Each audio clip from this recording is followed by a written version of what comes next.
Peck. Peck. Peck.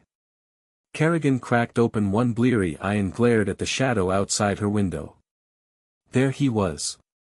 Again. Clucklesworth, standing exactly where he always stood at dawn, not crowing. Just pecking, always with the goddamn pecking. Deliberate. Methodical. Peck. Peck. Peck. Peck. A few steps to the right. Peck. Peck. Peck. Peck. Peck. A slight pause. Peck. Peck. Peck. Peck. Peck. Kerrigan's eye twitched.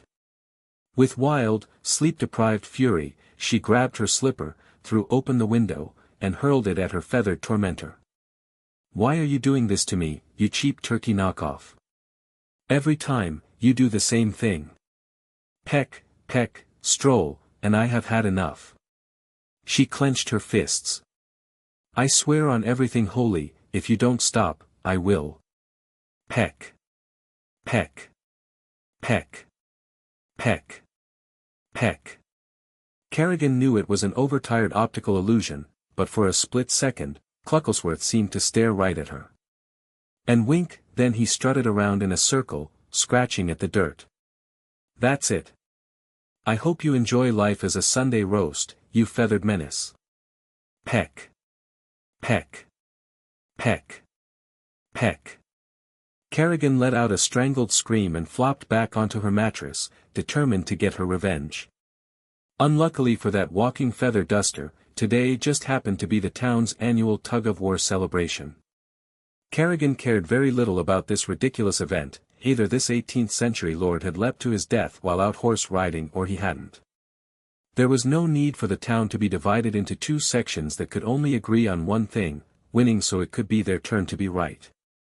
The tug-of-war battle on Central Bridge had reached fever pitch, grown men swearing, rope snapping, women hurling their usual battle cries at each other while their children played happily together. Kerrigan wasn't watching. She was tracking the creature most foul as it strutted around like the poultry version of John Travolta. Suddenly it was now or never. Clucklesworth, unbothered, arrogant, was firmly wedged under her arm. His wings flailed, his claws scrabbled, and his indignant squawks had already drawn the attention of at least half the town. A hush spread. A dangerous hush. Kerrigan Lark. Kerrigan froze. Slowly, she turned.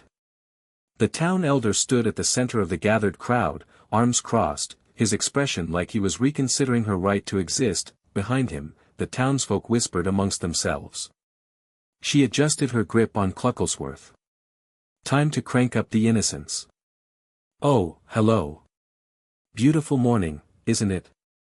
The elder exhaled sharply through his nose. Put the bird carefully on the ground and walk toward me. Slowly. His tone was wrong. Too sharp. Too urgent, like she was holding something far more dangerous than a chicken. Kerrigan blinked. This is my dearly beloved, highly trained performing chicken. She clutched Clucklesworth to her chest. Oh yes, ladies and gentlemen. She nodded quickly. This chicken is a master of deception, comedy, and